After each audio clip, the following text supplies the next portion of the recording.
Israel पर missile की बौछार हुई है।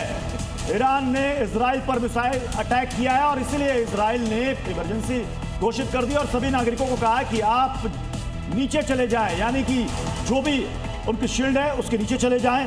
जहां पर भी बंकर बने हैं, जिन जिन इमारतों के या मकानों में या होटल के नीचे, आप बंकर में चले जाएं। इजराइल को पता था कि इसके बाद ईरान की तरफ से मिसाइलों की बौछार होगी और वो बौछार कर रहा है। लेकिन सर, आयरन डोम कितना बचा पाएगा? 90%। अगर 3000 मिसाइल दाग दी तो फिर भी तो कुछ गिरेंगी।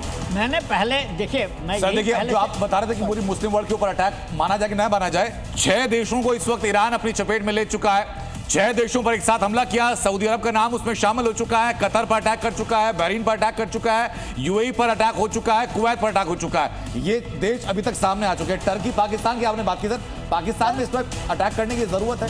अफगानिस्तान में पहले ही टूटे पड़ा है। और ये देखिए सर, अबू धाबी की ये तस्वीर सामने आ रही है जहां पर सायरन बज रहे हैं। Some missiles ऑपरेशन सिंधु में बोला launching here. इस वक्त मिडिल ईस्ट में क्या कुछ चल रहा है, एक तस्वीर अलग अलग कंट्री से आपको दिखा रहे हैं। कहां कहां अमेरिकी बेस को ईरान ने टारगेट किया, वो भी आप तक पहुंचा रहे हैं तस्वीरों के साथ। साथ ही इजराइल में कैसे मिसाइलों की बौछार पलटवार में ईरान की तरफ से की गई है, वो तस्वीरें भी हम आप तक पहुंचा रहे हैं। फिलहाल ये देखिए अबू धाबी की तस्वीर है, यानी कि जो बात हमारे एक्सपर्ट्स कह रहे हैं कि मिडिल ईस्ट की बाकी कंट्रीज को ईरान टारगेट करके प्रोवोक कर रहा है कि अब आ जाओ, ये हमारे हमारी अस्मिता का सवाल है और हमें लड़ना पड़ेगा। अब सवाल है कि बाकी कंट्रीज क्या ईरान का साथ देंगे या चुपचाप खामोशी से सब कुछ देखते रहेंगे। ठीक है सर, ये सब देश जो है अमेरिका के समर्थक हैं। हाँ, मैंने जो पाकिस्तान और टर्की का नाम लिया, मैं ये मानता हूँ कि टर्की के ऊपर कुछ नहीं होगा क्योंकि टर्की नाटो का हिस्सा है तो वो, लेकिन पाकिस्तान को डेफिनेटली बहुत बड़ा खतरा है। और वैसे ही वहाँ पर स्थिरता है अफगानिस्तान और पाकिस्तान के बीच में, क्योंकि पाकिस्तान का रोल बड़ा ड्यूबियस रहा है।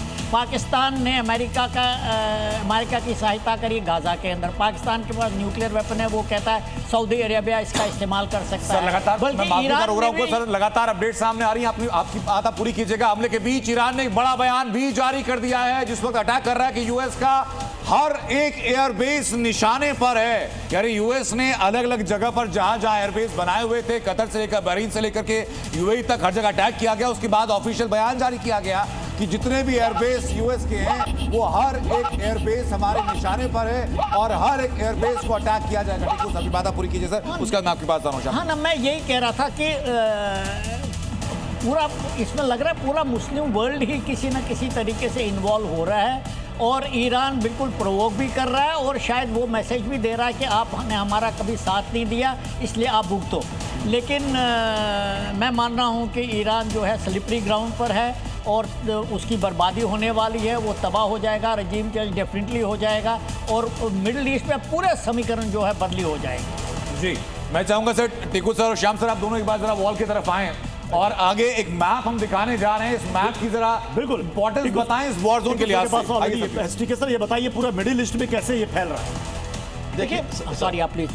सर जैसा आपने देखा, बहरीन पे अटैक हुआ जहां पर कि नेवल बेस है, कतार पे अटैक हुआ है और ये जो स्टेट ऑफ हॉर्मुज है, ये जो चोक पॉइंट है और यहाँ से ओमान की खाड़ी, ये ओमान और यहाँ पे अब्राहम लिंकन और 8 डिस्ट्रॉयर मौजूद हैं और ये आपका रेड सी का इलाका और ये मेडिटेरेनियन, ये इजराइल और यहाँ पे अभी उनका जेराल्ड फोर्ड मौजूद है जो एक तरह से एयर डिफेंस की शील्ड भी दे रहा है और 70 से ज़्यादा फाइटर एयरक्राफ्ट के साथ इजराइल को मदद करने के लिए तैयार है। F-22 यहाँ लैंड कर चुके हैं ब्रिटेन की एम्बेसी खाली हो चुकी है ईरान से और ये एयरक्राफ्ट कैरियर किसी भी क्षण सुएज कैनाल से होते हुए, रेड सी से होते हुए इस एरिया में आके इसको सपोर्ट करने के लिए। और लेकिन टीकू सर, ये सऊदी अरब, बहरीन, कतर, यूएई, इनको कितना डैमेज पहुंचा सकता है? आपको लग रहा है कि ईरान डैमेज पहुंचा पाएगा? बेस, अमेरिकी बेस को पूरी तरीके से खत्म कर पाएगा? मुझे लगता है, क्योंकि मुझे लगता है डैमेज बहुत हो जाएगा और मुझे नहीं लगता है कि अमेरिका इतना वरीड है इनके लिए कि ये खत्म हो जाए, क्योंकि वहाँ समीकरण इतने बदली हो जाएंगे कि आपको उनको ये जरूरत ही नहीं पड़ेगी। वो अमेरिका खुद ही, जैसे सऊदी अरेबिया का ये जैसे बता रहे थे ना कि ये हाइफा के पास आया ये जेराल्ड फोर्ड, क्योंकि हाइफा के पास जो एयर डिफेंस सिस्टम है बहुत आधुनिक है और ज़बरदस्त उनके वेपनरी है, वो इजराइल को बचाने के लिए। जहाँ तक कि ये छोटे मोटे देश है, वहां पर समीकरण जो स्ट्रेटेजिक सिचुएशन इतनी बदली हो जाएगी कि अमेरिका को जरूरत ही नहीं पड़ेगा। वहां सब या तो अमेरिकन प्रो अमेरिकन रजीम्स आ जाएंगी या उनको इतना कमजोर कर दिया जाएगा कि इसका महत्व नहीं। बट यहाँ जो अमेरिकी बेस हैं सर, उनके ऊपर अटैक किया जाएगा तो क्या एक कंट्री के तौर पर अपने ऊपर डेंट नहीं मारेगा? एब्सोल्युटली मारेंगे, लेकिन मैं नहीं मानता हूं कि उनके अमेरिकन एसेट्स वहां पर कोई दिखाई भी दे रहे हैं। जैसे कतर तो खाली कर दिया उन्होंने, यूएडा एयरबेस भी खाली कर दिया। मैं आऊं सर, मैं दो तस्वीरें जरा दिखा देता हूं कि बहरीन में इस वक्त क्या हो रहा है और यूएई में क्या हालात हैं। बहरीन में ईरान ने हमला किया है यूएस एयरबेस पर, तो यूएई में भी इस वक्त सायरन बज रहे हैं। यूएई में भी हालात इस वक्त बिगड़ते हुए जा रहे हैं। ईरान की तरफ से साफ संदेश दिया गया कि यूएस के जितने भी बेसेस हैं उस हर बेस को अटैक पर लिया जाएगा, निशाने पर लिया जाएगा, अटैक किया जाएगा। ये पीछे मैप में जो आपको दिखाया आपने और अभी जो दो तस्वीरें दिखा रहे हैं, इन दोनों को कोरिलेट करके आप देखेंगे तो समझ पाएंगे कि युद्ध इस वक्त किस स्तर पर पहुंच चुका है।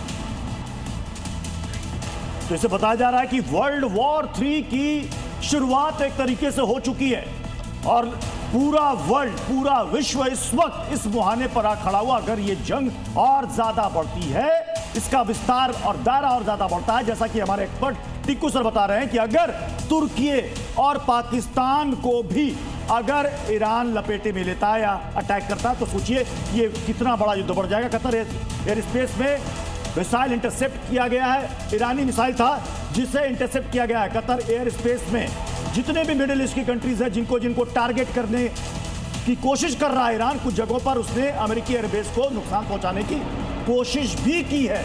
तो अब उन सभी कंट्रीज की तरफ से वहां पर जितने भी मिसाइल हैं उनको इंटरसेप्ट किया जा रहा है। अपने एयर डिफेंस सिस्टम को एक्टिव कर दिया गया है और अपने नागरिकों को कहा गया है कि आप सुरक्षित जगहों पर चले जाएं।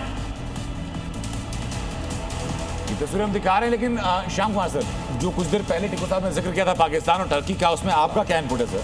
देखिए, एक बहुत महकमा, ध्यान से सुनिएगा, एक बहुत बड़ा महकमा बनाया था ट्रंप ने जी। और जब इजराइल जा रहे थे हमारे प्रधानमंत्री तो उसी दिन सुबह अपने कांग्रेस में कह दिया कि असावा शरीफ मारे जाते अगर मैं नहीं रोकता। पता है वो क्या कह रहे थे? आप सुनिए मेरी तरफ से। वो कह रहे थे, मैं आपके पास लौटू सर।